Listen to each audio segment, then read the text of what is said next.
Yan, for today's video po, tayo po ay gagawa ng dishwashing liquid. So, ito po ay may 9 components. So, ang ating gagawin po ngayon ay anti-bac scent na dishwashing liquid. So, kung bago lang po kayo dito na gagawa, kung bago lang po kayong gagawa nito, ay kailangan nyo po na sundin lang po yung mga steps or yung mga numbering po dito, instruction. So, yun na po yung pagkakasunod-sunod kung paano po natin siyang gagawin. So, ayan, dito po sa aking timba, meron na po ako na 15 liters po ng tap water. Ayan.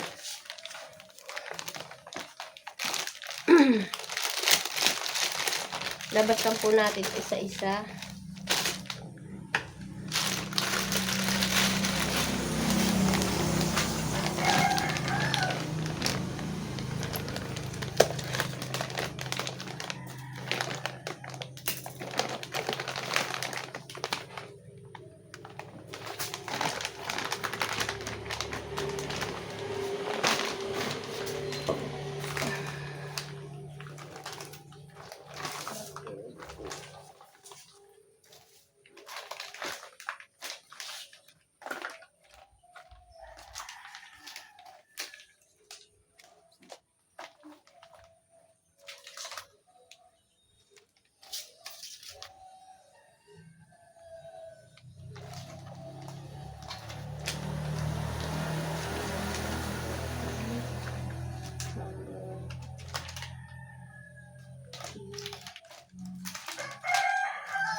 So, ito na po yung una, tap water, and then sunod po ito, number 2, yung ating SLES. So, kailangan po ito ay tunaw na tunaw bago po tayo maghahalo po ng pangalawa ng susunod po nating ingredients. So, kailangan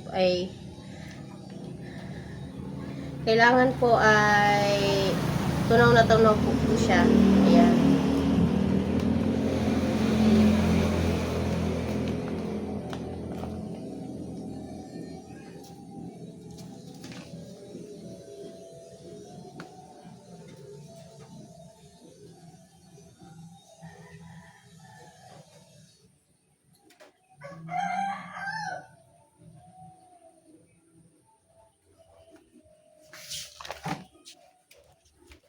Tawag dito. Materials pala.